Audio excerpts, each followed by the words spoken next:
Oh, yes, Jessica, I have totally apologized. Jessica is on first. My apologies, Jessica. Come join us at the table. And We are live. great. Welcome, Jessica. Thank you. So grateful to have you here. You're welcome. And we're turning to I just had it, but I guess my bill. We are draft 2.1. Oh, thank you. We're section 10, I believe, or 11. I think it's section 11. It's section 11, after the, It's after the repeal. yeah, after the repeal. And so we are at section 10, which is the enhanced veggie on page 7. And Jessica, we would appreciate your input on this. Sure. So for the record, I'm Jessica Hartleyden. I'm the Executive Director of the Vermont Economic Progress Council. And I'm here today to talk to you about the current legislation, which is for the veggie enhancement for ESOPs and worker cooperatives. Just first, Pepsi does support and acknowledge the intent behind this proposal, which would be to strengthen and expand employee-owned businesses in Vermont.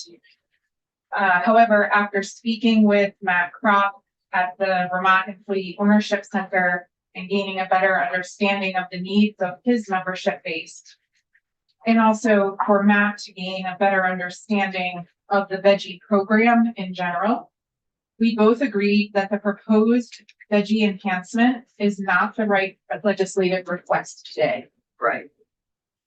Based on the review of the VEOC's data, a limited number of businesses would realistically meet the veggie eligibility requirements and would potentially actually utilize the veggie program.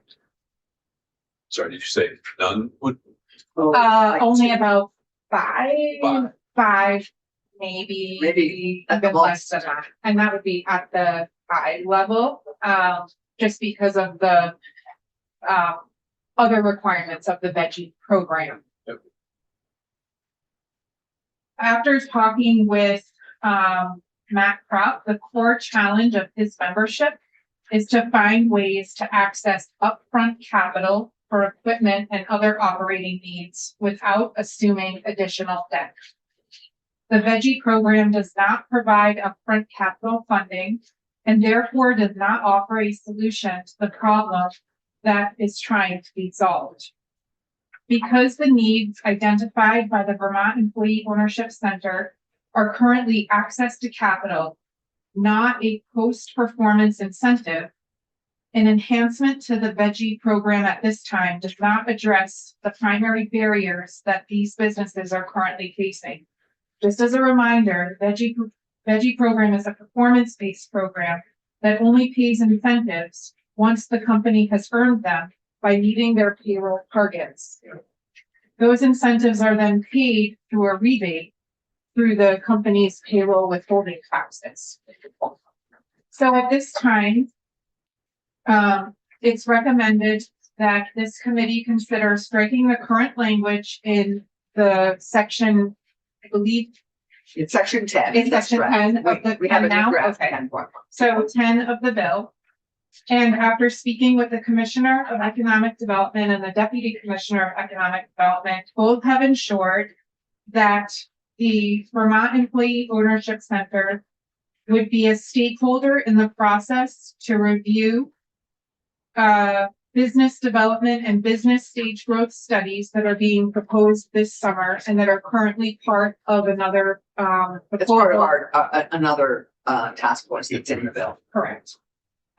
This discussion and work would provide an opportunity to evaluate what tools would best support these businesses and frankly, all Vermont businesses in future legislative sessions to come. That is very helpful. Thank you. You're welcome. And I appreciate that. And I would I would propose that we strike section 10 from this draft. Entire section, not an element in there. I'm just asking. It was really just that other bill. from It's what you- just the enhanced. So I also have come to understand that this bill was, anyway, well, I think this is a good way to proceed. And if it in fact, this is a resource for some of our larger ESOPs, there's nothing that if King Arthur Baking wanted to apply for veggie, They could, now. they could right now. They could right now, and they would be also given their, They're in our labor geographic, market. they would be eligible for another labor Enhanced. market enhancement. Right. Correct. Exactly. So I think without much further discussion, I would propose that we strike section 10 from this bill. And look forward to a recommendation from the study group this summer on what we can additionally do to help our ESOPs, which are such an important part of our economy. Okay? Great. Thank you, Jessica. And do you have a quick update for us on CHIP? And we still have the veggie sunset repeal. Yep. So that is there. And give us an update on CHIP. Sure. So, just to provide the committee with an update on CHIP, on February 19th, our team participated in a webinar with the Vermont League for Cities and Towns to kick off the VLCT Technical Assistance Program.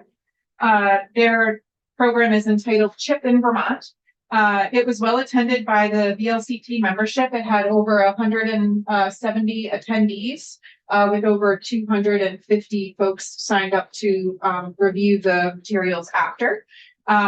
We have received pre-application interest forms from 6 municipalities, with an additional inquiry from over 20 municipalities and 4 developers. We are holding office hours for online portal requests. Our last one is scheduled for today. And then we're going to take a break to allow for town meeting and municipalities to kind of regroup, and then may consider doing more later this spring. So we are continuing to do reach out and more seeking engagements as they come about, but the interest is still there, and municipalities are So you have 6 pre-applications and any applications actually in hand yet? no, not yet. It's still way early days. It's still early. We launched the program. The portal launched on January 30th. So we're not, quite a month out. But it's very exciting. Yeah. Any questions? It's great. I think- Good update. Thank you for that update. We're very proud of our CHIP work in this committee. Just to go back to the enhanced veggie opportunities. Sure. I think I would ask, as chair of this committee, it would be really helpful if actually VEPSI itself asked us for the next set of enhanced veggie incentives. I think it would be, from the research Rick has done and what we've looked at, they mostly come from legislature, the enhancements, is that correct? And I think it would be, you look at these industries, you look at their needs, based on the work of this summer study committee that Lyle is convening. It would be great if we had recommendations, if there were to be any enhanced incentives. That it would be great if VEPSI itself would ask us for those. And there may be some that come out of the summer study and stuff, but I think it would be, it's a natural thing to ask VEPSI to see what might work for the businesses they see that might encourage them to apply where they're not applying, where they're appropriate. Sure, we can take a look at that. I don't know that VEPSI is the vehicle statutorily to make those recommendations. Typically, recommendations come through the administration, but we definitely work with the administration and will provide that data to the administration. So I do think that. So Lyle is really probably Correct. the place for us to, so I think that would be, because I think it's great when legislators have ideas, but they need to have vetted them through the whole arena, I think, before we get them. So Right. it would be, anyway. So I'm happy to Okay, if you we do chat about it that. with Lyle, when you, Absolutely. it would be great, and I think it would be great to have we're gonna include ESOPs. I think one of the things I hear you saying is to make sure we include the ESOPs as stakeholders in the summer study work this summer. Yes, ESOPs, when I spoke with, Commissioner Jepson and Deputy Commissioner, Brimley this morning, they have assured, they asked me to assure you Yeah. that they would, include ESOPs and worker cooperatives, in the process Yeah, as stakeholders in that. perfect, and I think that's great. Any other questions for Jessica? Well, thank you, my dear. You're This is welcome. Great, really terrific, much appreciated, and we shall see you soon. Yeah. Happy to come back anytime. Yeah. Take care. Well, after crossover and later in the session, as we'd love to have another chip update. Yeah, happy to come back anytime. Great, thank you, Yep. thank you. So I think Nick Bennett, we are going to turn to you. Welcome, thank you. We last saw you at our, Chin and I think were the only people there, but it was a terrific VOREC day, and that meeting was terrific. And Nick, you led the beginning of that meeting, as I recall. Yes. And you did touch on this impact study in that, which was helpful, it was important for us. I think, as you know, money is very tight this year, and we are looking at this as a very important sector and a growing sector in our economy, which we're appreciative of and want to support. But we need to understand why this 200,000 couldn't be from Forest Parks and Rec. You know, why is this 200,000 needed to do this impact study? What are you hoping to get out of it? And who are you possibly partnering with? So introduce yourself and Great. Inspire us. Great. So thank you very much. I'm Nick Bennett. I am the chair of the Vermont Trails and Greenways Council, and I'm also the executive director of the Vermont Mountain Bike Association. And those are some great questions. I hope to cover as much of those as I can today. Great. Just quickly, the two organizations I represent, I mentioned one is the Trails and Greenways Council. This is really the organization of trail organizations in Vermont. So we represent everyone from the motorized recreation to non-motorized. We're 501c3, we're officially designated in statute as an advisory body to the Agency of Natural Resources. That's sort of the aggregate organizations. And then my day job, my paid gig is as the executive director of the Vermont Mountain Bike Association. We're an organization that is a member of the Trails and Greenways Council, but we're one of the active stewardship organizations. So I can provide that perspective as one of the trail stewardship organizations on the ground responsible for managing, developing, and providing these assets. So kind of big picture, Trails and Greenways Council's everybody, and then I specifically also represent one of those organizations. And may I just ask? Yeah. This is under the umbrella of ANR, and specifically under the umbrella of Forest Parks and Rec, right? So that's a great question. So Trails and Greenways Council is a private 501c3. And so Vermont, as we'll talk about in a minute, 70% of the outdoor rec assets in Vermont are maintained on private land, maintained by organizations like the Vermont Mountain Bike Association, and not maintained by the state. We work very closely with ANR and with Forest Parks and Rec specifically. And as I mentioned, the Trails and Greenways Council is a designated advisory body to that group, but it's very much a collaborative public-private partnership. And so when we think about the overall outdoor rec economy in Vermont, part of it is absolutely maintained and sort of developed and stewarded by the state through things like the VOREC grant, which we'll touch on. And then a huge portion, the exact portion, which I couldn't tell you because we don't have that data, is on the backs of private landowners and is supported by organizations like mine. So I'm not here speaking for the state. I work closely with ANR and FPR specifically, and benefit certainly from the grant programs and things like that the state needs. And it's, I was reminded of this on Vermont Edition of a week or two ago when they were doing the piece on Allbird and the importance of the snowmobile trails. And again, the public-private partnership. This is true with our horse races, it's true with our mountain bike associations, it's true with hiking. Yeah. We have these public-private agreements are so critical to the success of this outdoor business, outdoor recreation industry. Yes, totally. Because without these, you can't do a 100-mile trail ride if you don't have a lot of private landowners who are willing to share their land. And one of the really nice things in Vermont, because of that just prevalence of private land and the number of organizations from the Green Mountain Club to the Vermont Association of Snow Travelers to the ATV groups, Vermont Horse Council, we are all part of the Vermont Trails and Greenways Council, which is a really, in some ways, a unique sort of coalition of groups that work together to try to pursue those outcomes. So and you don't see that necessarily in a lot of other states when groups tend to How bicker with many each other. groups, I mean, you talk about individuals. Yes. But how many groups, I mean, like Green Mountain Horse Association, I assume a member of this. So how many groups are actually involved? We had, I believe, when we wrapped last year, it was 50. We have 50 organizational members of the council. So that includes everything from the big organizations like VIMBA, like VAST, down to the local county trail organizations. And that membership is ebbed and flowed over time. But the council is set up, and the bylaws are set up to represent everybody from Catamount Trail, Green Mountain Club, and VAST down to those 5-person town trail groups that are working Stewart Trails. Right. Sorry. No, those are really great questions. I did want to give a little background. We talked about this at Outdoor Rec Day, but I thought it'd be helpful to ground in some numbers.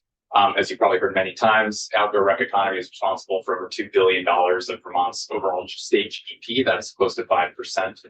Move Forward Together Vermont, which is the statewide the comprehensive outdoor rec plan that was published last year, estimated over 16,000 outdoor recreation jobs specifically in the state. And then we have and as you've heard on the tourism side, there's over 16 million this last year, 16 million visitor visits in Vermont. They just completed, I only heard about Outdoor Rec Day, this year-long study that estimated just about 40% of those visits were driven by outdoor recreation. That's 6 million people coming to Vermont for the primary purpose of recreating outside. So this is a huge bedrock to Vermont economy.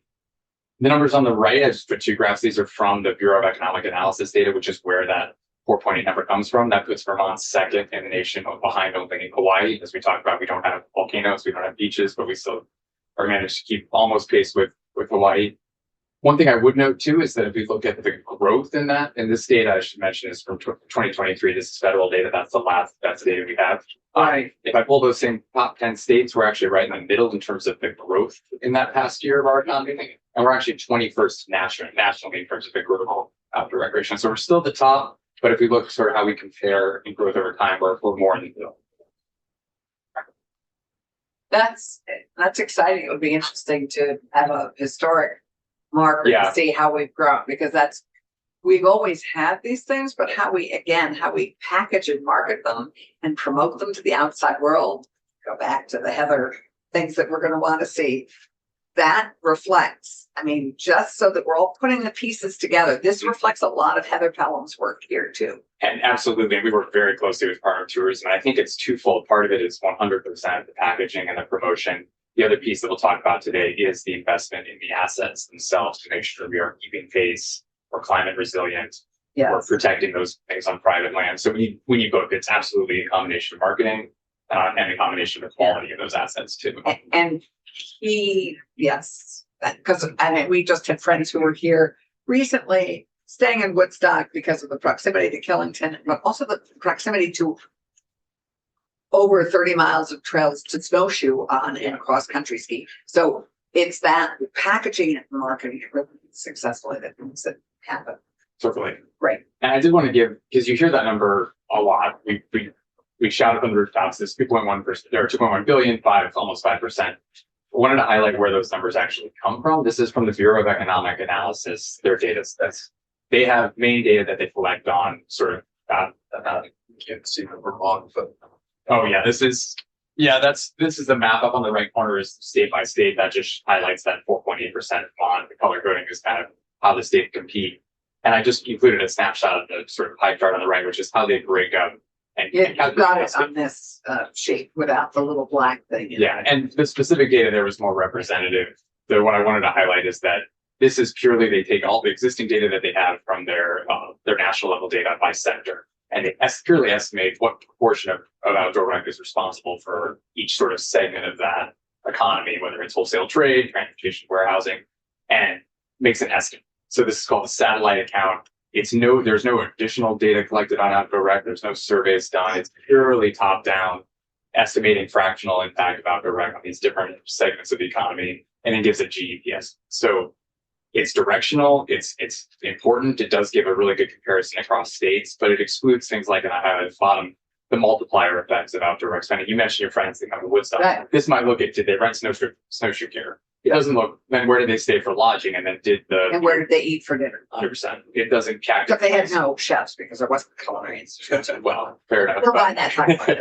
But those are those indirect and multiplier effects that are really important to capture that this data in no way, shape, or form can. So again, this is where we're going to also note that, as I mentioned, we don't have 2024 data even. This data usually takes a year to analyze, given the furloughs and the backlog or the shutdown. And federal side, they delayed the most recent release to next month. So we'll have new data for 2024 at least, but another challenge to work with pretty delayed data. I want to highlight what other states are doing. So many other states across the country are conducting their own economic impact studies of various shapes and flavors, and I highlighted some here. Western North Carolina, they actually conducted an intercept survey that's similar in some ways to the work that tourism has done, where they interviewed specific people, got data of what they spent, where they came from, and what was driving them in terms of different outdoor recreation pursuits. So that's kind of the most comprehensive study, but it gave them a chance to really connect the dots on where outdoor rec was having an impact, what people were spending money on, and then some of those knock-on effects. When was the last time Vermont did such a study? Great question. So the short answer is never. The longer answer is 2016. So the Trails and Greenways Council back in 2016 had some EDA, I think it was Economic Development Authority, or federal money to do a security grant study that looked purely for providers. So that study looked at VAST, looked at Green Mountain Club, looked at Catamount Trail Association, and looked at Kingdom Trails, and said, what is their, of those four pieces? I mentioned, you asked about the Trails and Greenways Council. We have 50 organizational partners. That study looked at 4 and estimated impacts based on those 4 organizations and the impacts they provide to Vermont. So in terms of providing this more comprehensive look at where is the impact? How is it cascading through Vermont economy? We have simply not. So who were the 4 providers done in 16? Yeah, so in that we looked at the Green Mountain Club, VAST, Kingdom Trail Association, and VAST of the ATV Association. We looked at the 2 main motorized groups. That Trail, year. Green Mountain Club. Okay. And again, so those 4 trail systems, and this was their estimate simply in that study. I'm pulling 2016 numbers. I didn't put it here, but that study estimated that out-of-state visitors whose primary reason for being in Vermont for trail access to generate approximately 15 million in direct new spending to produce 22.4 million in total economic output. So when you factor in those sort of cascade effects, So it was 15 million in new spending in 16. 2016, and that was those 4 organizations' direct spending, as I mentioned, on the passes, on the equipment, those type of things, and they bumped that estimate up to 23 million when they factored in those. Where do they stay? Those kind of numbers. And Vemba was one of them. We were not part of that. So I'm sorry, I'm just missing the Yeah. other 2. Green Mountain Club, VAST, Green Mountain Club, Kingdom Trails Association. Kingdom Trails. Yes, Yeah, and who was the VAST 4th? and Catamount. I think And Catamount, right. It's amazing just since then, what significant that has was been added. yes, that's pre-pandemic, and I think the purpose of here is that really just to highlight many states are looking at this, and Yeah. many states have acknowledged the value of this as an economic driver and are trying to tease out how do we tune this engine to generate more economic output, how do we ensure that it's going to be sufficient to keep doing so in the future. Right. So I thought I'd mention what's the request or what we've suggested be in 327 regarding the Vermont study you mentioned last time we've done it. Well, this is what we would propose doing or believe makes sense to do. The study that we think is necessary is to focus first and foremost on the benefit to Vermont's economy. That's we need to understand how this having impacts, which way, in which sectors, and a lot of those indirect. We also think it's really important, speaking from a stewardship standpoint, what are the risks facing the sector? Because as I mentioned, I'll talk about some of this in a minute. We had catastrophic historical flooding in 2023, then we had a replay in a smaller scale in 2024. We saw segments of the state did, but again, climate change we know is a huge threat that could significantly disrupt the economic output of this sector. We know landowners, they're bearing the brunt of a lot of this increased tourism. That's not a secure, stable access to land. So understanding those risks. The real importance here, the focus of the study, to emphasize, and we respect wholeheartedly the challenging fiscal time. It's difficult there's a need to pinch pennies. This is about investing in something that will ultimately generate and does generate billions of dollars. Is that 2.1? Could that be 2.5? Could that be $3 billion? Okay, but what does that take to both grow and sustainably grow that economic output, and to think about where those investments make the most sense? And I think we think about it particularly important. One of the things that I mentioned before, and we talked about a little bit after Rec Day, this is the fourth bullet on the statewide comprehensive outdoor recreation plan, which is part of Move Forward Together Vermont. That plan lays out a whole bunch of priority actions that the outdoor rec community led by VOREC have identified as important. We have no framework to support where are those investments going to be most valuable, which should rise to the top from an economic standpoint. There's going to be a lot of asks, a lot of requests, a lot of opportunities to make investments. Ideally, this study would provide also the tools to say, and that if we invest $100,000 in this, we'll generate $200,000 over the next 2 or 3 or 5 years. So that's really the focus of, it's called, I think we understand it's the parlance, but called a study. We really think about this as an investment tool for the state and for the partners that are working here. The specific aims that are called out, or that groups suggest to be called out, one is on the stewardship side, as I mentioned before, that there is the Department of Tourism, this promotion and marketing. We also have assets that, as usage has doubled and tripled over the past decade, have not been kept up in terms of it's often on the back of the volunteers. The budgets haven't changed. The RTP program has remained the same since in perpetuity in terms of those grants. So the understanding where are we exposed there and where do we need to invest in stewardship, maintenance, those pieces. The other bullets, one is the value at risk provided by on backs of private landowners. We had a bill that we proposed last year that would dig deeply on this, but this study would at least provide that understanding to what extent would be essentially leverage on the generosity of those landowners. Where are we at risk? What type of investments might be necessary to help secure for access to private money?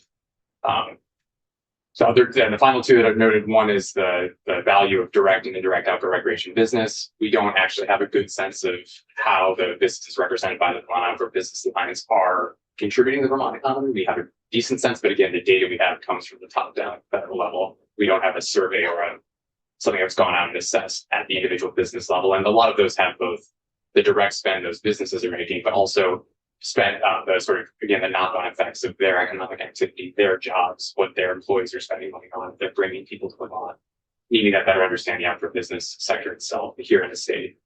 And the last one, again, I mentioned before, we've seen tremendous impacts of climate change the past couple of years, understanding, putting ourselves in a position where, and I'll speak specifically an example in a minute, where we're not reactive to, oh no, these assets were taken out by another severe storm.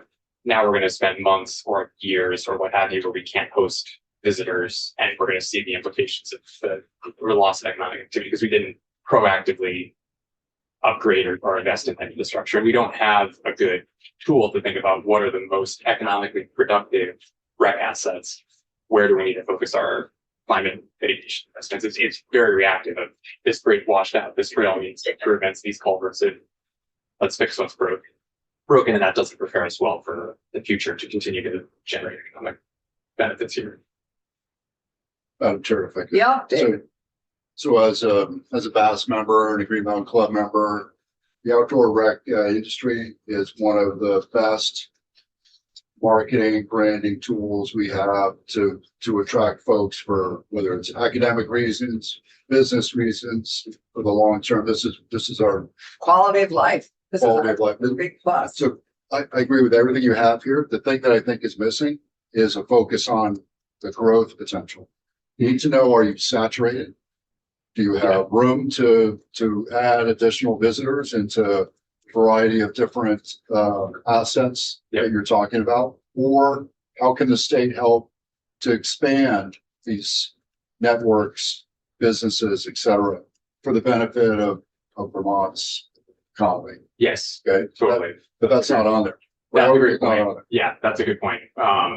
I think that's a really good point. We I think about heard it a you lot. say it though, Yes. because you said, think of this as an investment tool. I would say an investment guide, how to guide further investment in the Yeah, this future, is- but What I read is sustainment. yeah, Yeah. I get that. Okay, but we want to grow it. we want to That's a see good it point. grow it without wounding the benefit that it's providing our. Well, I think you asked that also. I mean, I agree, it's not there, but you said it, which is what would it take to grow this sector? And is it saturated or what room do we have to grow? Yes. Where can we grow? But it's important to call it specifically. We think about Yeah. it as there's value at risk. And I think from putting my BIM hat on, from an organization that's responsible for maintaining this, we think a lot about, we're already behind in terms of what we need in stewardship support. So, but you're absolutely right. I think a combination of where we need to shore up and where can that then leverage and lead to new growth. Absolutely. Good point. Yeah, thanks. To talk, and I wanted to highlight a couple things on those points that are in that language currently. One is we have seen growth, tremendous growth over the past 10 years. Just noting that Vermont is an outlier in terms of the percentage of our population that participates in outdoor rec. The overall Americans has continued to increase every year for the past 12 years. And now we're up to almost 60% of Americans participate in outdoor rec. Move forward to Vermont, that was 93%. So Vermont is a state where people get outside in one way, shape, or form. And that should come as no surprise. That study also found that over half of Vermonters are getting out to state parks, forests, wildlife management areas, truly outdoor, trail-based or woods-based recreation. A third of them are recreating on privately held lands. So again, this touches at what that landowner importance could be, but we don't have a great number. And calling out specifically, we're seeing now up to almost a quarter of Vermonters at least once a year getting out on the mountain bike trail. And that's a brand new, that's a sector that didn't really exist in a significant way 10, 15 years ago. I mentioned before, so we're seeing over 6 million visitors now for recreation. When we could look across our trail organizations, we've seen since pre-pandemic, those usage numbers have doubled and in some cases tripled, where trails are seeing just the number of visitors in use. So that's where, and I can highlight from my own example, the state did have a grant program back in 2021. There was some one-time funds that came into this enhanced recreation stewardship and access grant program, specifically focused on access with stewardship. We did a quick survey of this is specifically of our chapters. We represent 28 chapters across the state and cataloged in a very quick set over $1 million in deferred maintenance that we needed to that opportunity to invest in. That's just mountain bikes. That's the truly mountain bikes. And we put together a request for almost $500,000 in support, and unfortunately didn't see any funding come through that program. Highly subscribed. That's many organizations saw that as an important opportunity to catch up on the deferred. We talk about ROI. This is where it's at. This is where the rubber meets the road. This is where one of the rubber meets it. And Yeah. actually, this is a big key in attracting people, because this is the wonderful addition in looking at attracting people to come to Vermont. Obviously, we need housing for them. Obviously, Yes. we have the job. Some of the jobs and we don't have the housing and they go away. But one of the reasons people love moving here is this quality of life and their access to the outdoors, access to government and access to outdoors. I've been sure you guys about. I mean, I know Yeah. for 5. Yeah, no, it's a good. No, people are moving. It was the reason why They I moved here. are. I moved here Other from than- Washington State 5 years ago, and the proximity and access to outdoor recreation was a major driver. Okay, Let's keep ourselves Yeah. moving here. So I'll breeze through this quickly. I mentioned private lands before. A couple of highlights. A few years ago in Kingdom Trails, we saw a landowner withdraw access to 3 major parcels that significantly disrupted that network. We don't have a good estimate of what that impact was in economic loss for Burke because of that landowner. Do you know withdrawal. why they withdrew it? Combination of perception of user behaviors, a lot of visitation. We saw the pain points of growth, and particularly visitors coming from outside our borders that didn't necessarily know how to read signs and treat private land like private land. Which system? Which trail? Kingdom Trails, Okay, mountain bike system, but mountain bike and winter cross country skiing, and the vast system goes through there. But one of the fundamental challenges is we as stewardship organizations have nothing to offer them. We can offer them limited liability; they can't get sued. That's something; it's neutral. But they get no appraised value reduction on the property for hosting public access recreation. In some cases, it's has to weave into current use if they're already in that program. So one of the things that is super challenging is that over nearly 3/4 of public access recreation trails are on private land. Landowners are purely offering that out of the goodness of their harvesting that is important to the economy. That feels extremely at risk and unstable. And in some of these specific examples we've seen, all it takes is in some cases one or two landowners saying they're not interested in it. We've seen that in our neck of the woods. We have lost access to trails, but with Green Mountain Horse Association and with our own desire to have a link from Minneapolis, Appalachian Trail to into Woodstock. We had a landowner that withdrew their land. David, So, does the state offer any incentives to landowners for public access for these trail it's something to systems? consider. No, Okay, so, That they offer nothing now, but it's something for us. Yes. to right, I think maybe one of your elements of your study should address that.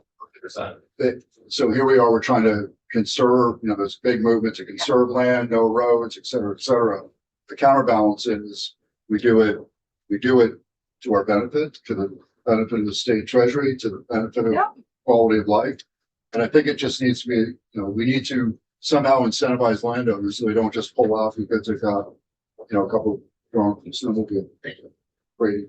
And to your earlier point about growth, part of this study can help understand which outdoor rec assets are provided, or where is there the greatest value to provide. So a landowner, if they're going to offer a trail that two people you're going to use out in the middle of nowhere, that maybe shouldn't have the same level of investment or support as a critical connection in a town that's going to generate significant economic output. So one of the things that the study will focus on is that differential. What are the really high value rec assets, the vast trail that goes right through the town, and what are the ones that are lower value that don't necessarily need that same level, and to encourage future participation in the hosting of trails as well, because that again will help grow the rec economy. Great. Just to touch briefly, I mentioned the climate change. We saw in 2023 huge impacts on our trail systems across the state. As we look ahead, and the state of things like the RIS and thinking about how we're going to make these investments. We do not have a framework for where should we start. It goes back to what are the assets providing the greatest value, and thinking about those are the ones we need to shore up first from an economic standpoint. The bridges that need to be proactively replaced, the culverts, the rebuilding of drainages, things like that. Another thing that this study, simply by focusing on that, understanding the value of these assets will help frame for us. And so one thing I do want to highlight is sort of where do we start question. There are hundreds of prior projects on outdoor recreation we can look at. The Board Community Grants up until 2023, those projects have provided over $11 million in total investment. This study would be a fantastic opportunity to use those as a data set and say, well, how much value did it generate? Where should we look at future investments in that program from an economic lens? Those are projects that most of them have now been completed, and this study can provide an opportunity to look at those impacts. We similarly have years of the Recreation Trail Program. That's federal highway money that comes in and supports stewardship and maintenance and new construction of trails. Those provide a great, again, place to start in terms of gathering data on economic output. Land and Water Conservation Fund, more federal money that has come in and put over almost $11 million for recreation since 2016. This is part and parcel with conservation effort. Those investments and projects must be either on permanently conserved lands or help conserve them. But again, a lot of projects we can look at there. I mentioned the URSA program that VIMBA applied for, but didn't receive a grant. We have a dozen projects from that program. We can also look at and say, if those could be part of this study to say, if we invested $100,000, to what degree did that lead to economic benefit? And then the last one as I mentioned before, and I just highlight on the right, this is the sort of summary graphic for Move Forward Together Vermont. It highlights these 5-year priority actions. Number one on stewardship, invest in stewarding and upgrading existing recreational infrastructure. That's a great action. Where do we start? Which of those will provide the greatest economic value? How do we think about it from a lens when we come? And part of this is really, we hope for the legislature to have a filter and a guide to think about where should we be prioritizing investments in outdoor rec when we think about economic potential. And who's conducting this study? It would be through VORAC. So the funding would go through the VORAC program, and it would be conducted by a third party. There are many experts there are several firms with Headwater Economics. I think the firm that did ours, or that did VTDC 10 years ago, was Camelon Associates. SE Group has done this work. I should mention as well, there was a recent study. This was conducted by CRO. This is a planning and analysis organization based in Vermont that conducted one for Vermont Adaptive. This study was funded by a specific VORAC grant, and they looked at solely targeting the impact of adaptive recreation. So kind of a microcosm of what the study could look at. And similar, and found not only these, I included some of the highlight in terms of total economic input or output, jobs, tax revenue that's been generated, but also a series of recommendations that are focused around where can future investment in adaptive recreation generate the greatest benefit. So the study itself would be overseen by the state, conducted by a third party expert that has done these analyses elsewhere for others. So what's the total cost of the study going to your impacts of? So what's put in the budget is 200,000. What's in So this? this, you're asking us to cover the entire cost of it. Yes, to go through 4 yeah. And if we were not able to fund the entire cost of the study, where would you see making up the difference to ensure that this happens? It's a good question. I think we've already spoken at length with the Forest Parks and Rec and FORAC about looking elsewhere for some of the data, that looking for as much funding as possible outside. This is sort of envisioned as the bare bones to get these targeted questions answered around investment opportunity, growth, things like that. We're looking at organizations like the Northern Borders Regional Commission applying for grants to help support and expand that analysis. In terms of other funding sources, it would likely be a question of reducing scope. So it'd be limiting, okay, where do we find the greatest value in this rather than reduce your funding elsewhere. So if, you know, given what a tight year it is, that we were, you know, that we ended up with less. Yeah. You have a plan for how to try and raise the rest. We have a plan for where we would go. And again, I should say, this isn't money coming to the council. This isn't money coming to, none of this will go to. I think we appreciate Sorry, that. yeah, but it would go, but to support Borek in the pursuit of this. And I would say as well, this is another example of the benefit of the public-private partnership. The trail organizations and organizations stewarding these assets are lined up to help in data collection, providing everything we have to help support. So part of this is a participation, I think, in terms of making the economics of it work by being part of that team that's responsible for collecting it. And how quickly would this study be done? It would need a year to be completed. So I believe the date that is in there now is mid-2027, which is pretty typical to try to conduct it. So your hope is you'd have something by the end of June or for the beginning of the new state fiscal year. We hope to have something in mid-2027, would be the goal. Okay, great, terrific. Any other questions before we turn to our next Nick? Because we have 2 questions for Nick Grimley, who's right behind you. Okay. So, Nick, we're going to ask you to address the Taiwan piece. I think you will. Okay. Any other questions for Nick Bennett? Good presentation. Thank you.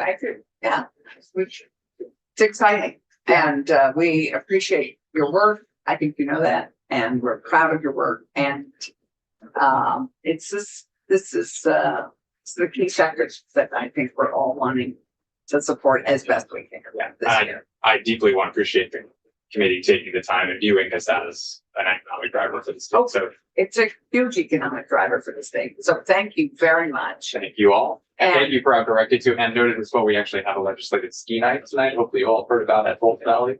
Hopefully that has gotten you around. We have, and sadly, there's too many other things. It's such We were trying to the get night outside that for it, there's yes. farmers night, Oh, but you did choose a nice, reasonably mild evening. that's fair. Yes. If And you can Lindsay sneak has out. offered that, we love legislative ski night and have had lots of fun at it before, right, Keisha? We've enjoyed it. I remember when we. I mean, I go to both, and I don't know that with the I legislature. thought you went to, anyway, thank you Thank you very much. This is I terrific. appreciate it. Thank you, thank you. Nick Brimley, would you be kind enough to join us because you were, before we get to the sections on the housing bill, we wanted to talk with you about the additional proposal of adding $75,000 for a presence in Taiwan to really help build our relationships with both Taiwan companies looking for investment in Vermont and for Vermont to have more presence in Taiwan. I teed that up by saying we had a very productive, Kim and I, meeting with the Taiwan delegation that came up from Boston, where they informed us of this $250 billion allocation or appropriation that Taiwanese have made in investing in U.S. businesses. And obviously our New England sector is very keen on attracting some of that investment. And this additional proposal for trade representation came out of that. So would you be kind enough to speak to the $75,000 in that? Yes, absolutely. For the record, Nick Grimley, Deputy Commissioner, Department of Economic Development. Thank you This is- Having me here today. Section 5 on page 4 of the economic development. Right. Well, we greatly appreciate your interest in foreign direct investment. Sort of as a table setter, we currently enjoy about a $200 million trade surplus with Taiwan, which is great for Vermont. Although at this time, hiring a representative in Taiwan is not in the governor's budget ask, and we can therefore not support this budget request. We do think that with the formal sister state program, with a goal of promoting cultural exchange, economic development, educational cooperation, and diplomatic collaboration, which is currently working its way through this body, is designed to evaluate informal relations between Vermont and other countries. I think that this might be an ideal process for investigating such an investment of personnel into Taiwan. One of the other things that I wanted to address is that foreign firms looking to choose locations overseas and invest are driven by a number of different factors: workforce, costs, taxes, infrastructure. As you know, Vermont is currently facing a workforce and housing shortages. We have limited industrial sites, high regulatory and operating costs, and relatively high tax burden. We're currently working to improve these conditions here in Vermont. We're certainly thankful that to be able to incentivize housing development through getting governor's executive order on permitting reform and reforming our education funding structure. We think these are all things that will help to improve the situation and how foreign direct investment comes to the state of Vermont. We currently have funding available for international trade and development. We think that rather than hiring someone full-time to represent Vermont in Taiwan, we do have the ability to contract with someone on an as-needed basis and to represent us in that market. And we feel that we could start there and really determine what the appetite is for Vermont going forward. Plan to do that? We can certainly look at it and determine, based on events that are coming up in Taiwan.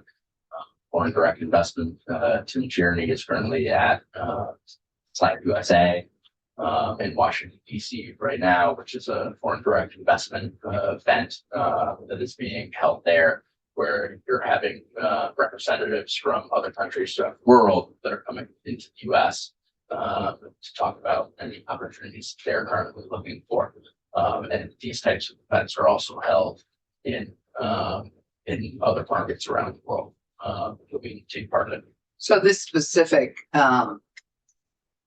appropriation that Taiwan has just made, how do you propose to put our hand up in the air and say these 3 or 4 companies are actually at a stage that are ready for that kind of significant development? How proactive are you being now with that new information? Yeah, so as I said, Tim Tierney is down in Washington, D.C. at the Select USA event right now. I know that he had a meeting on the schedule to meet with representatives from Taiwan during his time down there. So I think we're going to gain some more information based off of those meetings. And I think that's going to also, help inform us on where we choose to contract representation going forward. What seems like the best return on investment. Great. Thank you. Thank you. And I would just like to acknowledge that we have Jackie Odanga here in the room, who is our Council of State Government's Eastern Trade Director of our Eastern Trade Association. And Tim works closely with Jackie. Yes, I was just with him yesterday, actually. Right. Terrific. It's good to have you here. Thank you. Thank you. And, well, thank you for joining us. It's great. Your timing is perfect. Briefing. Nick, thank you very much. That's helpful as we weigh what we're going to choose to invest in. It sounds like your recommendation is to let the sister state be the funnel for making some of those decisions along with the Department of Economic Development. Yeah, I think it's a good way to look at any sort of formal, long-term investment in an area. And I guess then I would just ask quickly, Jackie, do other states have that kind of sister state program set up that uses that is the sort of sieve for reviewing requests like this, like that a country would have a trading partnership Yes, with? yes, and that's one of the benefits of the Trade Council that we have is we can get shared experiences from the other states. There's a good 11 states, including, of course, provinces from Canada. So there's always an opportunity to get the reviews done and also to share costs when it comes to doing Right. assessments and research. Right. And I think one of the hopes in Taiwan was that because no one in New England we used to have an office in Taiwan, which we don't any longer. But to think about doing a regionally financed representative for all of them. Yeah, We talked about that. Great, thank you very much.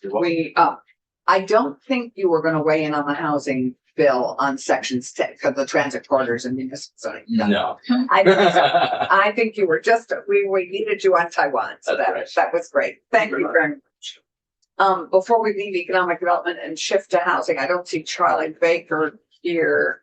And are you Bob Clark? I am Bob Clark. Hello, Bob Clark. Good day. I would just like to, as we look and think and just think about how we feel about elements in our economic development bill, I would really urge us to look at all the stuff we've been given on each section. So we have a great piece on the downtown and village tax credit, the legal services, the micro business, the brownfields. We had great stuff on the Vermont professionals of color and on the strengthening our small business technical assistance program. I just want to remind us, we've had very good, strong testimony, just like we did on the VOREC economic impact study. That was great. So I just remind us that we have this. I'd love to ask you to review it as we go into the discussions about the financing priorities. So Bob Clark, welcome. Come join us, introduce yourself. And we would love to chat with you about 2 sections in our housing bill. Is Charlie Baker online? Is he planning to be online? He's my favorite person, but I will. I mean, it's not 11:15 yet, but It's not, he wasn't set for 11:15. I did chase Set that. for I 11. did check for- Here he is. Here's Charlie Baker. As we live and breathe, there comes Charlie Baker. And this is Matt Wallace, our town manager. Hello, Matt. Welcome, everyone. So we're shifting to housing. We're shifting to S 328, and we're looking at sections 10 and 11 of the municipal zoning piece and the transit, what I think we're calling the transit corridors. Bob Clark, introduce yourself. So I'm Bob Clark, along with my wife Becky Castle. I own Fisher Brothers Farm, which is located in Shelburne. I think we're afflicting the state house with our products, so you may have seen it around. If you haven't tried it yet, you should try it because it's fantastic. Your ice cream. Yeah. Yeah, so Sisters of Anarchy ice cream. Very. We purchased the land we have back in 2013. We have been in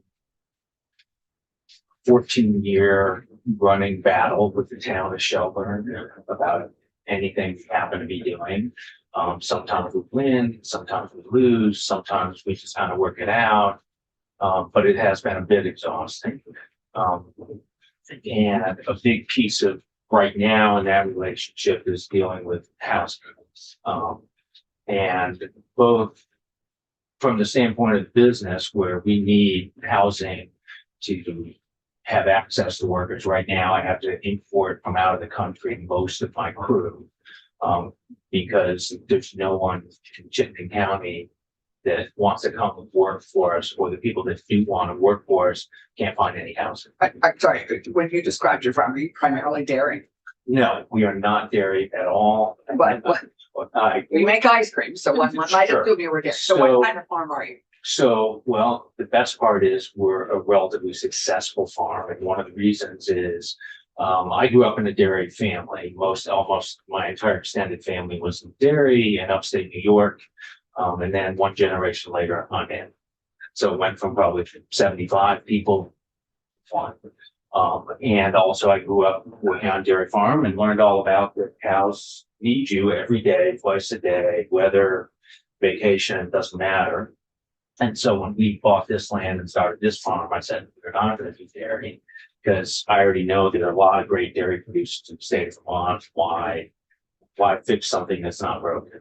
So we grow all flavor oats. That's our specialty. So we have about 40,000 row feet of blueberries, blackberries, raspberries, aronia berry, elderberry, etc.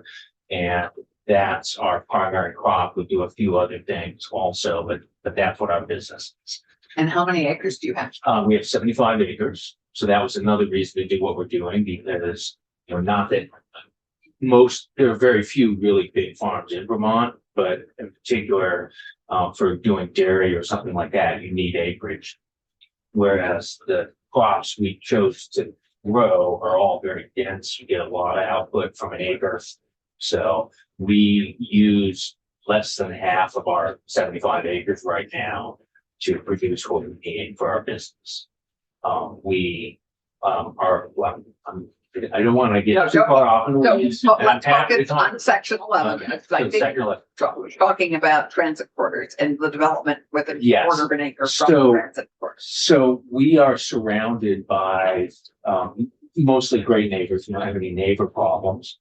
We do have neighbors with a $5 million house, with a $13 million house, with a $2 million house. And we are right in the middle of that as the farm. Right on Spear Street. Right on Spear Street. So Is that off of Route 7?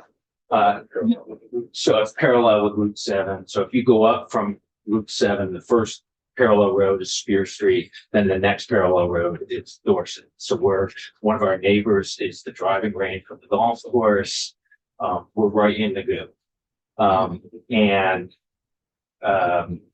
The sewer hookup is 35 feet away from our property on the other side of the road. And we have had a never-ending scuffle with the town, not Matt, other people from the town, in terms of ever being able to do anything with our property other than what we're already doing.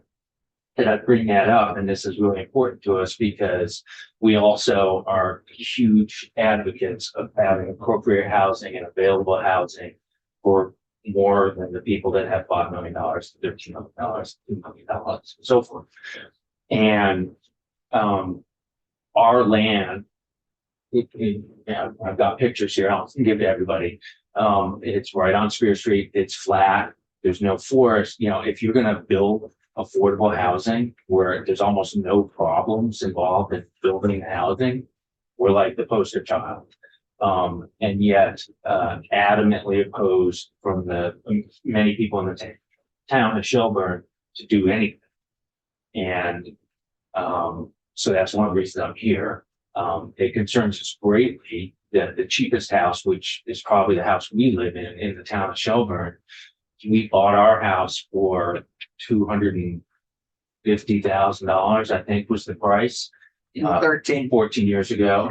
And now, at least if you ask Google and other various things, we're worth $600,000. And we are a tiny 1970s ranch house, nothing special, third of an acre lot, etc. Cheapest house, I think the average price in Shelburne is now $2 million, and the median is $850,000 or $900,000. So you don't have any, you're missing a huge part of the community. I grew up in upstate New York. I can remember in. Where? I grew up in Canastota and then in Casanova. Yeah. So Canastota is where the Boxing Hall of Fame is on the thruway. And then Casanova is kind of right on the eastern edge of the Finger Lakes. And when I grew up, the janitor lived down the street. I knew all the teachers. They all lived in the town. The police officers all lived in the town. And it was completely normal. That's what you assume. And now I live in a town, Shelburne, where The New Canaan, never mind. New Canaan, where my wife grew up. And I live in Woodstock. so you know what I mean? Yeah. And it's very upsetting to us because we're willing to do it. We're willing. So how many acres of your 70, let's get to this. Sure, bill. sure. We have a So, bunch of people, we'll yeah, have to do a yeah. Taiwan, a resolution at 11:50. This is incredibly generous. You are wanting to build some affordable housing, it sounds like. I don't even want to build the housing. I want to make sure that it's available to be built on.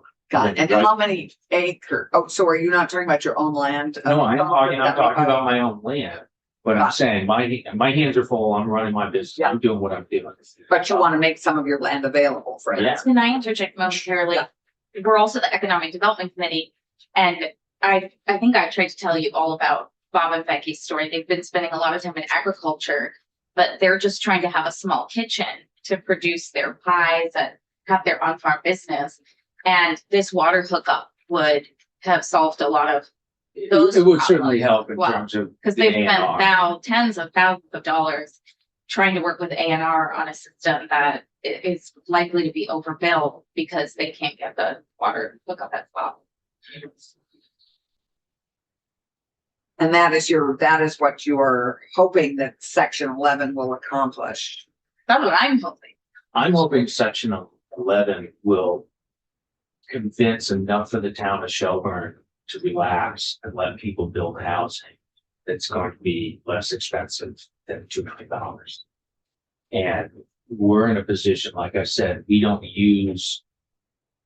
use less than half of our land. We take care of all the land, but as far as our business purpose, we don't need more than that. And we'd really like to see somebody that's gonna come in and not only take advantage and use our property for that purpose, but also to build something that's truly affordable and not against affordable. Yeah, Thomas. So I live about a mile from there. My soil is all Vergennes clay. Is this the same for you, which is prime for housing? So long story short, yeah, any number of people told us, no, it's never gonna work. You can't plant stuff there. You got too much Vergennes clay. I mean, we got it. It's like 17 varieties. Untrue. We did, we know how to farm and we did, and we have no problem with it being productive land. But yeah, it is mostly Vergennes clay. And if you haven't worked it and prepped it, yeah, it's hard. So Good for housing. great for us. So this is great. You're our illustration of the need, both for housing and for economic development, minus the sewer hookup. And the sewer hookup is on the other side of the road. So, and I'm sure, yeah, he's right here. So I'm sure Matt will maybe choose to give more detail about that. But yes, essentially the sewer and water supply are right on the other side of the road. And if you drove, you should be able to build housing along water and sewer.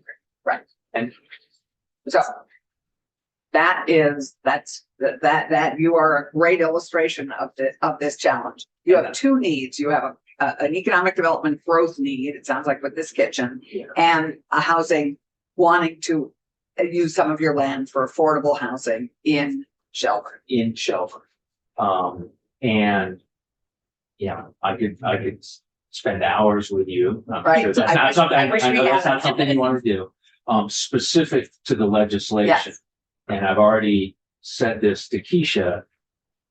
And it's been a long time since I was a writer for the State Assembly of New York, but I was, so I understand the process. It's a long drive from Kansas to Hall. Yeah. Just saying. I am concerned that some of the language is vague. And that we're gonna be right back where we started with another 5-year battle of weaving our way through the legislation to make this happen.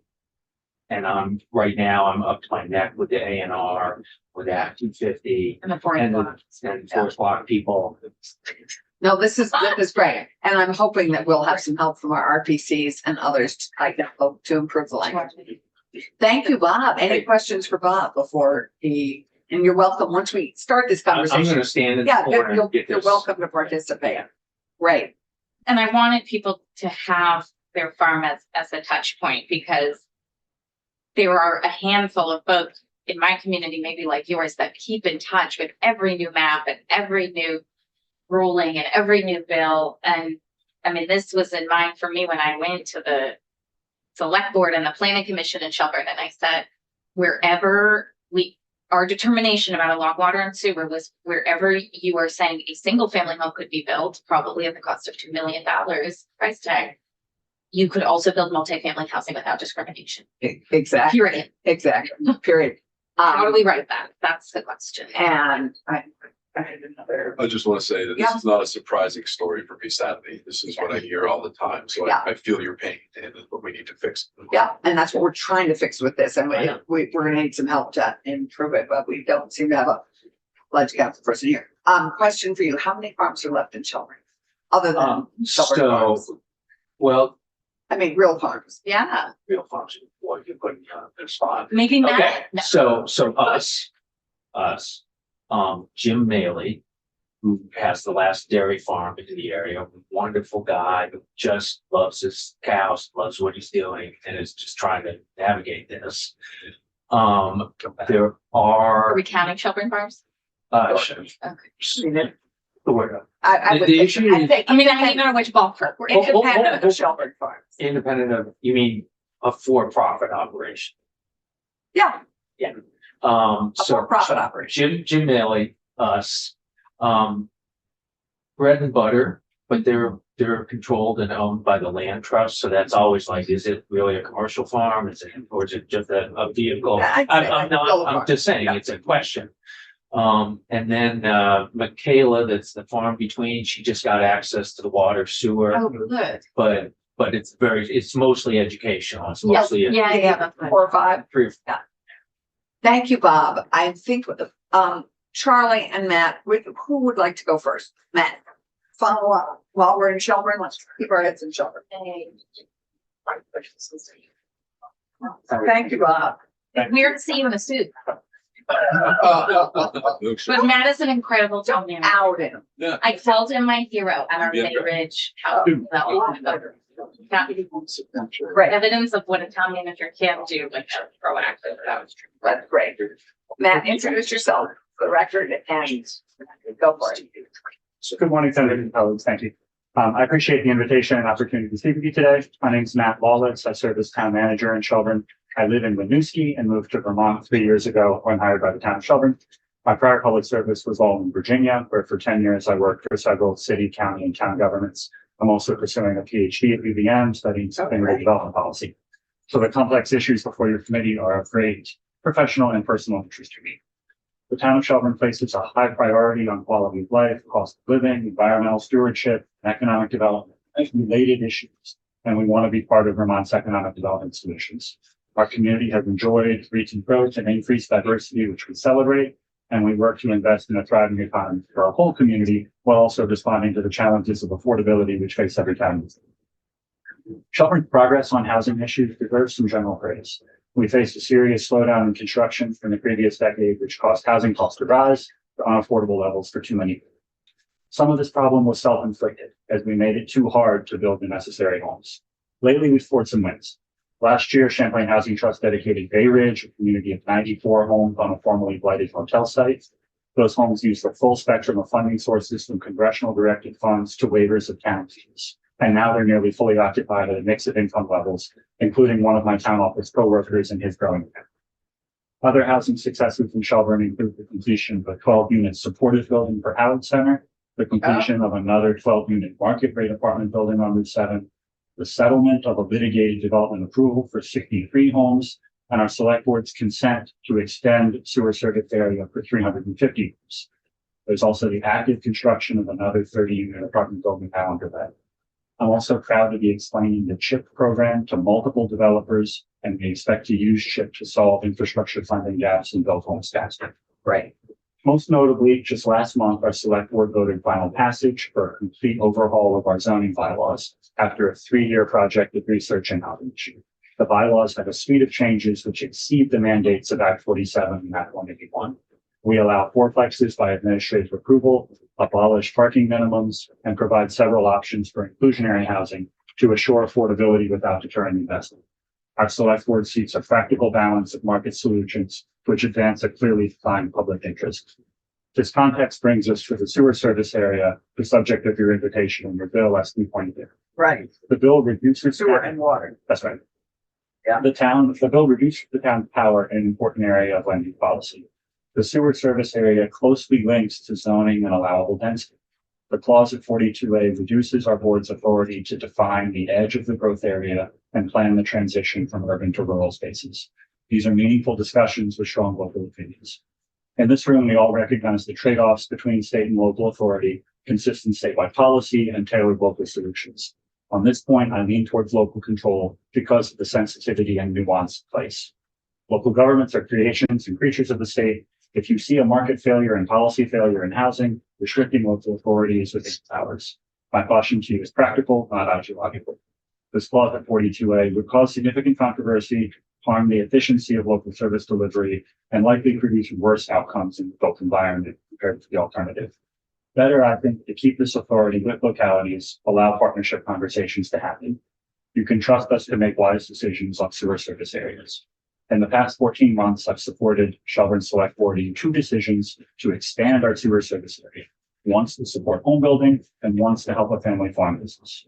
Mr. Clark has not yet prepared a detailed proposal for us to discuss, but I look forward to that dialogue.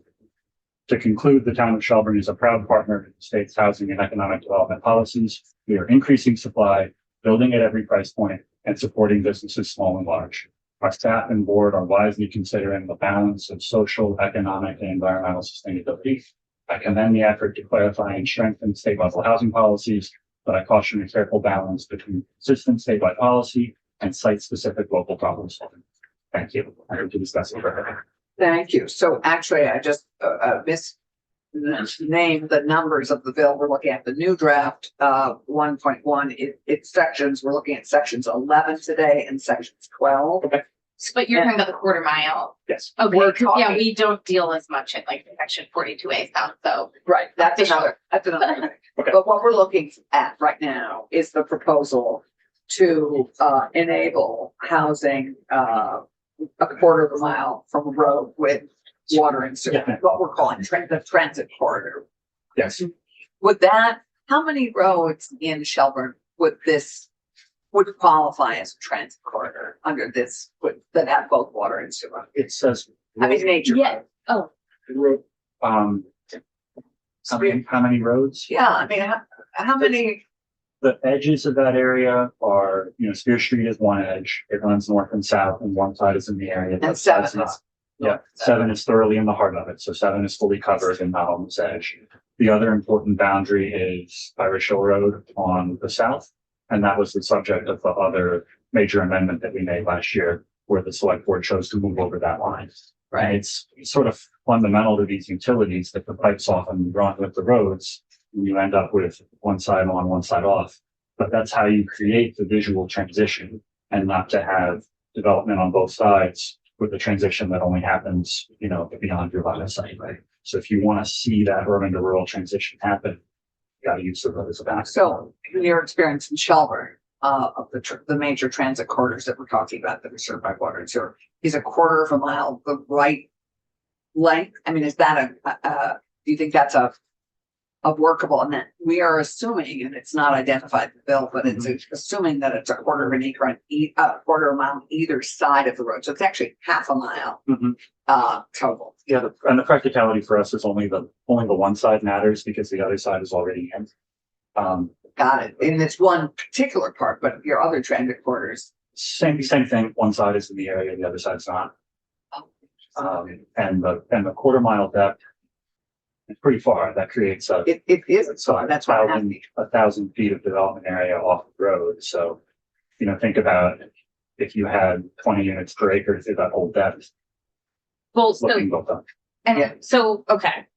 Let's go back to the bigger question is two years ago. I mean, we tried to refine this language again, but it was Home Act. So 3 years ago, we wrote anywhere along water and sewer, you can have a quadplex by right.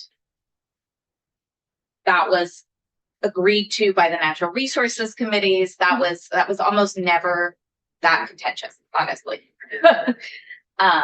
So when we say 20 units per acre, et cetera, that comes into play in the other section that we wrote, which was where you have green space development, a developer is allowed to do 5 units per acre if they're along water and sewer. We made sure in the next bill that those were distinguished from each other a little bit because we were trying to get infill along water and sewer on less than an acre and have some more promotion of multifamily housing in green space development. And we tried very carefully to say, if you don't want to build anything, fine. But you can't discriminate against a quadplex in favor of a single family home. Thank you, Mayor Loris. Chris, you got my back. And we sat in this committee and I said this to you, Matt, we said if you have 5 units even, that's a house and a barn. You can design this in a way that looks rural. For Shelburne, at least. I mean, right, that we can't treat these definitions of rural as saying only single family zoning along water and sewer. That's just not negotiable anymore. So then when Shelburne's had all these debates about what do we mean by along water and sewer, I was hoping you could come and say, like, where did you land as to what, because I went to the select board and I said, you tell us what you think along water and sewer means, but where you'd allow a single family home, you can't say a quadplex can't exist. The question is, why wouldn't, so we're trying to then go back pretty much after my conversations with towns like Shelburne and say, here's what we meant by you're entitled to a quadplex along water and sewer. And that's a 1/4 mile from the water and sewer. Sure. And there's also on farm mixed use rights and things that you can do on any property in town within our base zoning now. So I think there's some flexibility on this parcel without getting into parcel level planning in a committee room like this. So what's the problem with the 1/4 mile from water and sewer? You're allowed to develop a multifamily property instead of single family. I'm not sure he said there was one. It's across the street. I don't think you said. I thought you said you want to reserve the right to have one side of the street be rural, and I didn't know if you meant no housing, which we've accepted. You know, we've talked to other communities in Chittenden County that have said, well, we extended the water and sewer out to this new neighborhood, but we always meant for this to be like a forest byway or some scenic view or something. But that argument doesn't hold up if you'd allow a single family home there. Right. So maybe the distinction is sewer service area has multiple layers of policy attached to it now, and it has a further upzoning that comes with. So if we accept it into sewer service area, 20 units per acre is the result. We have to further upzone it. So it's difficult to take one and not the other. And that's been our posture on the 2 expansions that we've done, is to negotiate those with the property owner and try to, like in the case of the other farm, acknowledge that their conservation easement is perpetual. They're not going to be multifamily developers. They just want a small connection to their business. And so there's some nuance at the edges of that area. So are you saying you don't have a problem with our language? The language about automatic expansion removes the ability to negotiate the details of projects because you're automatically including the service area. And then if it comes through 7 times. I guess you're only automatically including them if you'd allow a single family home there.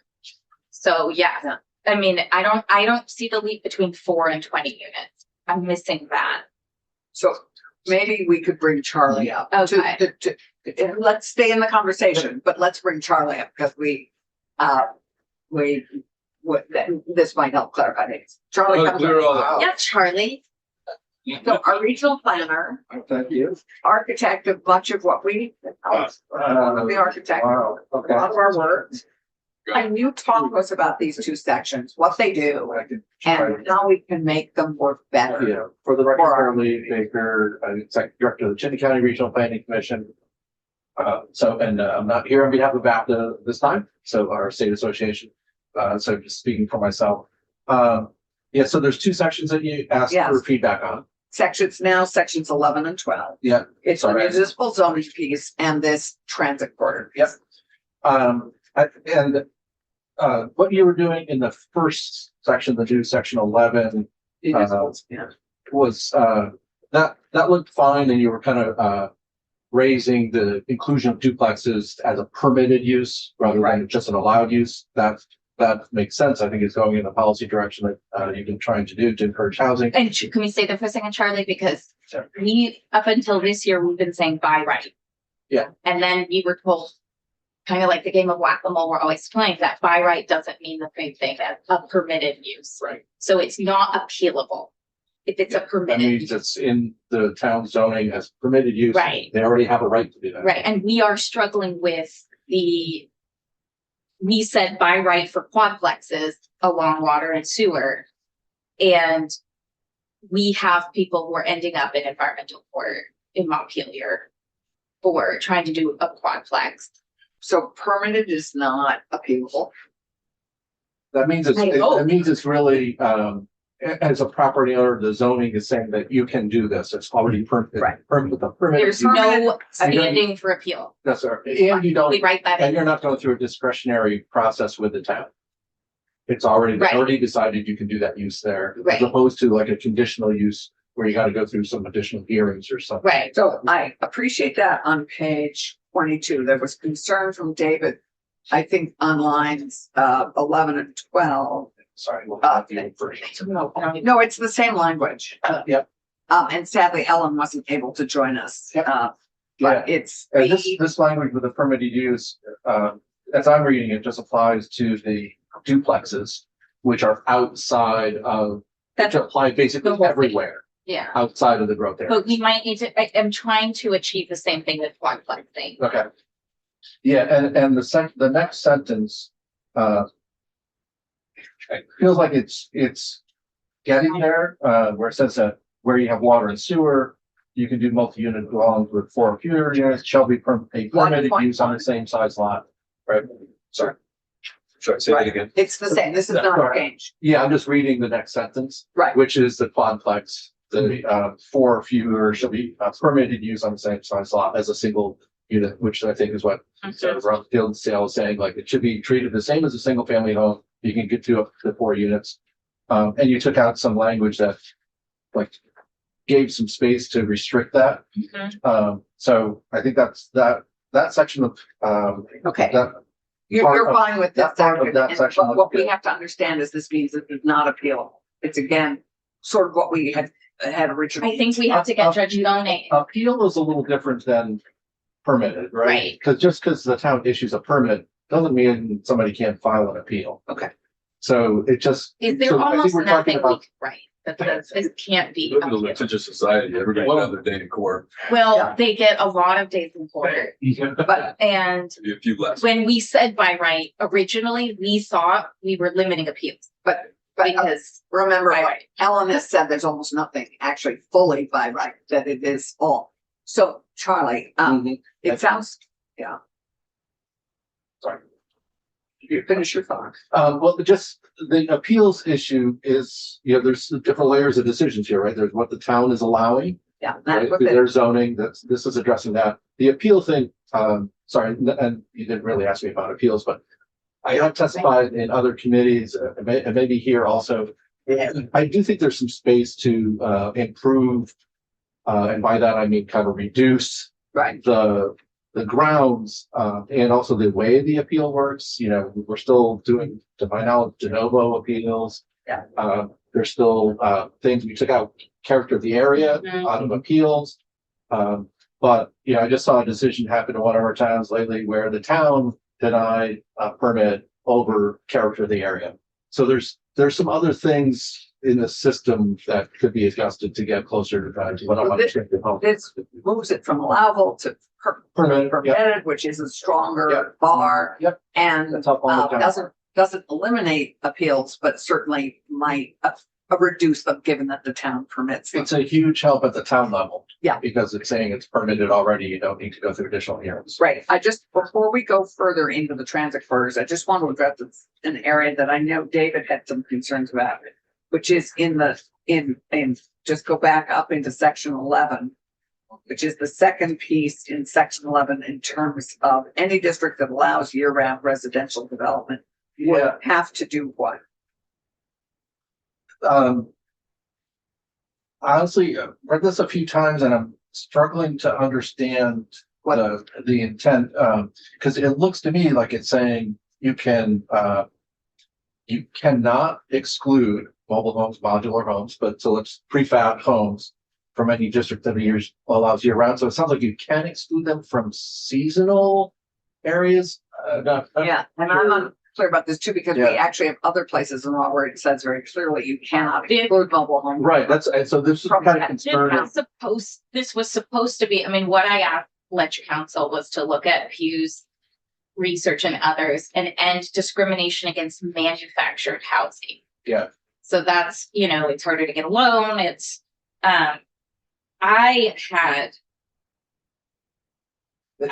I had wanted, like, manufactured housing in my mind is different than mobile homes. Those are, I mean, if we allowed mobile homes everywhere, we'd have a lot more housing, we'd have older housing crisis. But once they have to be tethered and piped in and have a water system, et cetera, of their own, we get into a manufactured home that would be connected to the ground. Right. And the question is, and this has not come up yet in Vermont, it's coming up in a lot of other states, how do you make sure there is no discrimination against a prefabricated home? Right. Yeah, my one suggestion for you is take out the phrase year round. Yeah, That's really the phrase that The is, supplement that that. is And I causing didn't, issues. right, but. Because any district that allows residential development, to get to your point, But- should allow manufactured. right, and I have And I'd encourage us to hear from Pew because they Yeah. have policy language, they have model policy language. But to Okay. reiterate a point from this earlier is there's just the communities can still have requirements over setbacks and driveways and everything absolutely. else. So Yeah. This does not affect that. taking away- This is like 802 homes. And they also You've never decide seen it. where to allow residences, right? Right. So, you know, we clearly have zoning districts, Yes. industrial zoning districts where towns don't allow any residential. That's Right. great, this is clear. Okay, now, transit corridors, please share with us the impact of this proposal. As you see it as a planner, because we are coming to our decision points on this, and we need to really either understand how we need to refine it a bit, and language that would refine it, or how can we, what is your thinking? So we're about on the this? bottom of page 92. We're at the bottom of page 22 on to, Section 12, right? Yeah. 4303, I guess before I get into the specific language, there is an issue, in Act 181 that has, from my perspective, been coming up with, as we're bringing those 4 growth areas to the LURB to approve for Act 250 partial exemptions and for designations. There isn't enough weight provided to the LURB to say, like, include water and sewer service areas. Yeah. And so, like, we've been getting some commentary back from them where they are, kind of asking us to justify why that water and sewer service area. So I do think there is Right. something here, some direction, this concept. I'm not sure this is the right place because this isn't necessarily directing the LURB to do anything, in how they're making those decisions. So there is an issue related to It's a this. both and. I mean, Yeah. this is being fought at the town level and Yeah. the state level, unfortunately. So if this isn't the right place, where should we be putting this? Yeah, that would be in Act 181 Right. revisions, which, you know, I Which don't, is right now Ann's committee is considering. So, Yeah. how can we, because this is in our bill, how can we refine it so that it's, because I've heard allusion to the fact that it isn't as specific as it might be. Yeah. Is there something well, two things. that you and Ellen could work on that would make this? I love your optimism. That I they have some a solution. deadline of 3/13 to get this bill. out. I Yeah. just need to. Well, sorry, no, I just want your optimism about my ability to Right. give you a solution. I'm optimistic, Charlie Baker. that- Thank you. I appreciate that. Having said that, this language, and maybe I didn't look back at the underlying statute, doesn't tie to the transit service Right. areas that I can see, but Yeah. so it's not. really about the water sewer It's service all areas. water sewer service here. So, just to follow up on the point from Mr. Lawless, I do have some concerns just that this is kind of overriding this new clause. It's kind of overriding the following two Quite a bit. definitions Yeah. that kind of, provide some clarity that were added to provide clarity to municipalities about what the sewer service area is, because states actually never really talked about sewer service areas very well before the last few years. So Before housing became such an important. Yeah. Yeah, so I mean, we poured over this for a long time. Yeah, so I really appreciate Yeah. that there is more focus on this. Yeah. Because there wasn't really much focus on supporting the towns, like, yeah, map the area where you're on that growth, but that is a big decision because it's a big fiscal, right, Shelburne's combining their sewer plants, like they're spending a lot of time thinking about how big should that sewer plant be? Right. So that Right. we But they provide service actually to our have a whole service area. that's this So much the larger. question is, how to deal with these properties that are on the boundaries. And I will follow up with some language that maybe actually fits better in some paragraphs 1 and 2 that would deal with this issue of kind of the next parcel without going. And I'm sure if you haven't heard from more of the planners, there is a kind of. We're on big planner concern. at the moment, so we need to hear from somebody else. We need to know ASAP. I'm sure the Vermont Planners Association are very concerned about this because, I'm sorry, the center left right at this point. But this, kind of pushing the sewer service boundaries by quarter mile increments, like once one parcel's in, then it's another quarter mile, right? Like, Yeah. how does a town control it in a way that is fiscally sustainable for them? So I am concerned with this general phrasing the way it is right now, and maybe there's something that could be a little easier in the sub definitions. Right, so how can we move that forward? You need to do that with with the rest of your planners. Yeah, Could we charge you with doing that and coming back to us with some language Tuesday? And Ellen, include Ellen in it. town meeting day, next No, Tuesday? not, sorry. Following Tuesday? The- That works even Whatever, better. it's the 10th. I like that. Thank Yeah. you. But sorry, Happy to do that. Yeah, and I can kind of marshal some other folks that have been concerned about this. I agree. So we, at the moment, a good suggestion, get rid of year round, that helps, and, I think you know what our intent Yep. is. Our intent is to be able to take advantage of any Yeah, properties that are along water and sewer, which is a huge community investment. Well, and I keep, once upon a time, I used to think people actually went back and listened to our intent with things as they were litigating, how we're that important. But people would know that this is what we meant, right? And I'm being so specific because I'm now chair of the ethics panel. We've had a public case where, somebody was asked to interpret the intent of the legislature. And I'm asked to go to so many housing discussions and hearings because we're all alive and we wrote this. And if we can't explain, if our language doesn't match what's on the page, people ask us to explain our intent. And I want everyone to confirm we meant that along water and sewer, that's federal, state, and local tax investment in infrastructure. And it is meant to be used for the public good, not for 6-bedroom, single family homes. Yeah. Um, that have 10 acres. So I think you're I clear. totally hear you, Senator, and I will also And note all though of that it, there not was, Is that like, does everyone clear, like, that's what we meant? That was the intent of the legislature. having been in multiple rooms in this building, I 100% believe that is what this committee intended. I will also note that there were some other committees involved in crafting Act 181. And, But- just to bring it to like Killington, and I think watching the Rutland Regional Planning Commission go through the LURB review in Killington, that's your poster child for this. Sure. Like there's $80 million, sorry, let me just. No, But $80 million goes into that water sewer service area.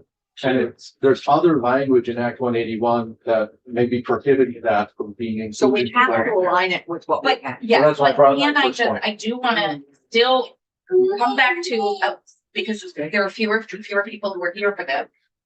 The Natural Resources Committee at the time said, we'll leave your municipal stuff alone. In fact, they took the 4 units and said 5.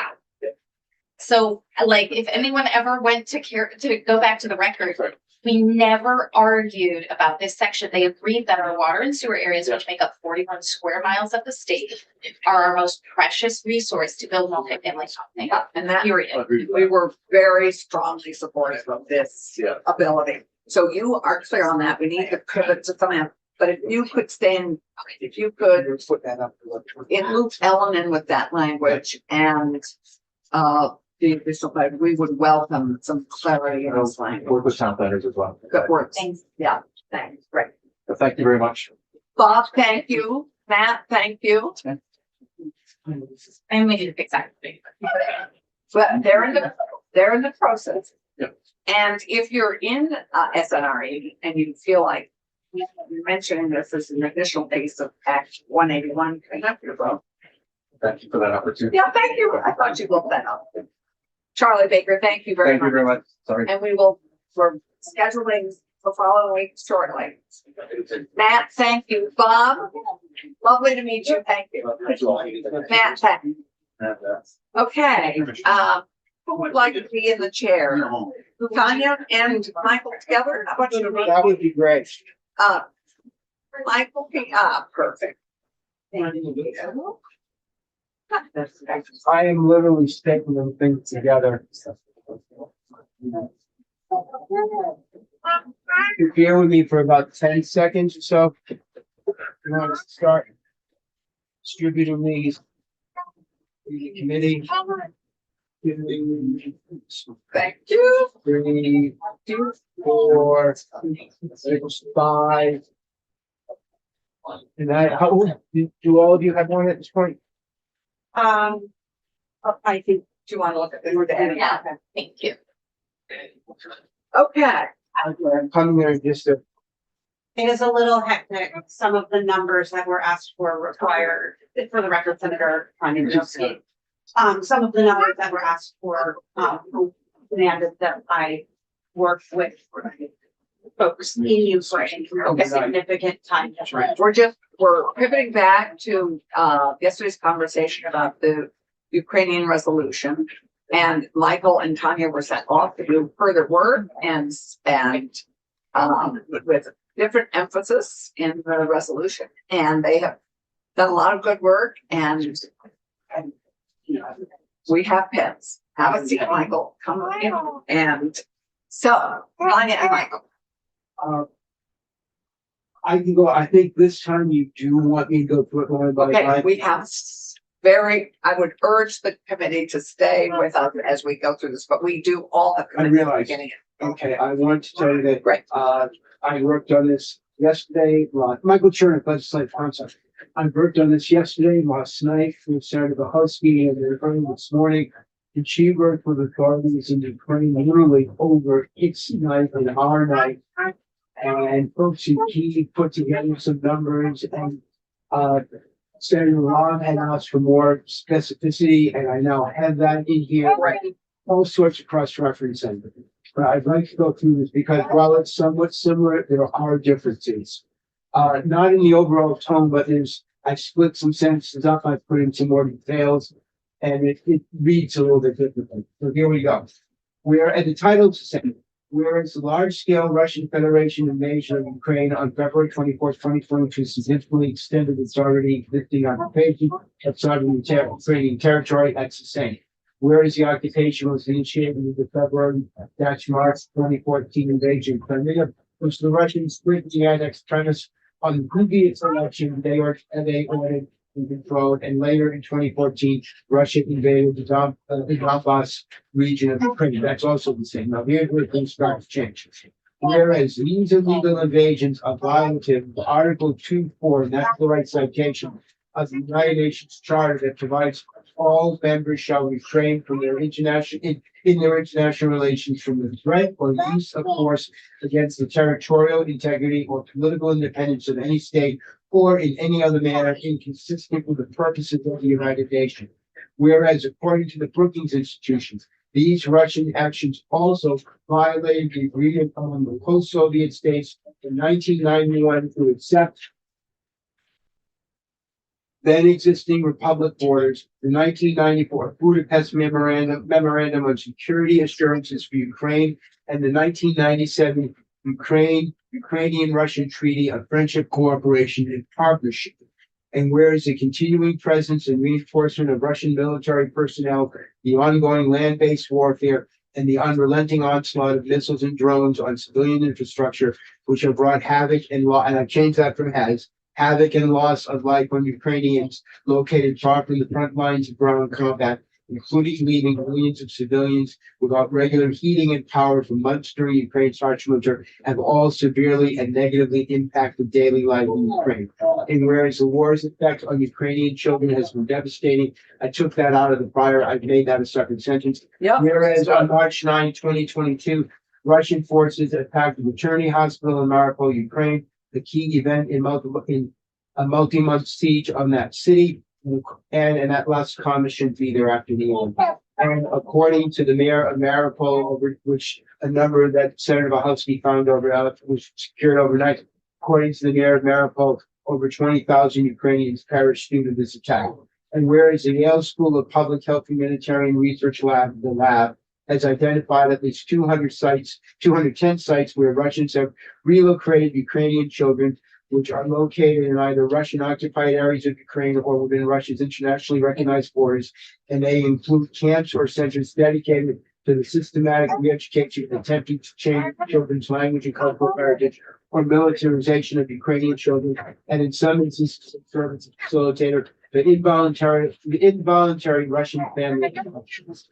And whereas lab, again, referring to the Yale lab research assessed there is a substantial basis, and here's a specific reference, a substantial basis for violations of the 1949 Geneva Convention and the 1979 Additional Protocol and Rome Statute of the International Court, Rome Statute, that amounts to war crimes and crimes against humanity.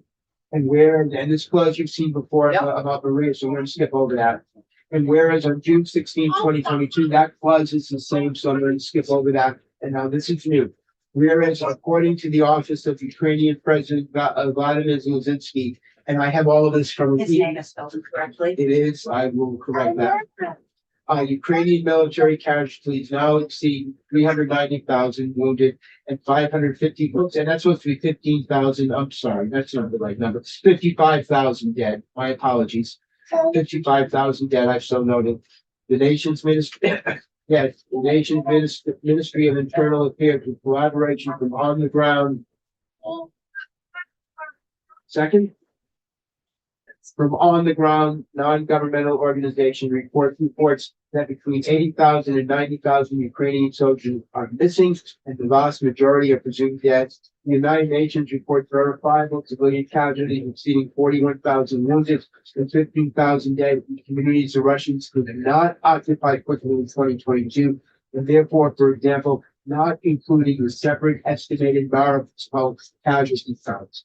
And I wanted to make that clear that if you start adding up numbers, the Mariupol is separate.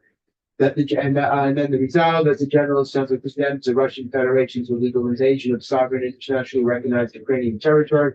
The second resolve is the same, except it now states condemns and not deplores, otherwise it reads the same. The third resolve reads the same. The last resolve on a new page 5 does read a little bit differently, because I've extended the distribution not only to civilian ambassadors, but the President Donald J. Trump and to the Vermont Director of Delegation. Michael and Tanya, good work. Real, I think. Correct, there are typos there. I think this in large measure satisfies, I think, the concerns that we wanted to really underscore how many children and individuals were. And you have better verification of both, of all the comments, exactly, which statutes and Zelensky's and where they office came from. having verified these numbers. Yeah. Tanya, do you have anything you want to add? I just want to thank the committee for taking this up and moving quickly. Thanks. Yeah, I'm a little tired. I was up late and had people on the ground in Ukraine up in the middle of the night tracking numbers and verification out for us. Which we really appreciate. Yeah. Thank you very much. And they appreciate it. It's a testament to how important the people in Ukraine feel that these solidarity actions are. That they took my call at 3 o'clock in the morning, their time, while air raids were going on, and spent all night tracking this information down for us. Please thank them. Yeah. See a motion sheet. Are you ready for a motion, Madam Chair? I think we need to fix a couple commas and things. Could you do a motion subject to my correcting one comma, the spelling of the president of Ukraine's last name and changing 555,000. To 55, and then I think I'd be comma. So I would entertain a motion. Does our clerk have a? I do. So we call it draft, 1.2. Why don't we, Oh, it's 1.1 right now. But what will it be? It will be 2.1. Let's make it clean, 2.1. 2.1. Great, And I will make those last changes. great, terrific. So I'd entertain a motion with 2.1. Senator Brock? Yeah. That's your best. Senator Robinson? yes. CLC Clarkson? Yes, indeed. And actually, given that Randy and Tanya have worked on this, Randy, would you be willing to report this on the floor? Sure. Great.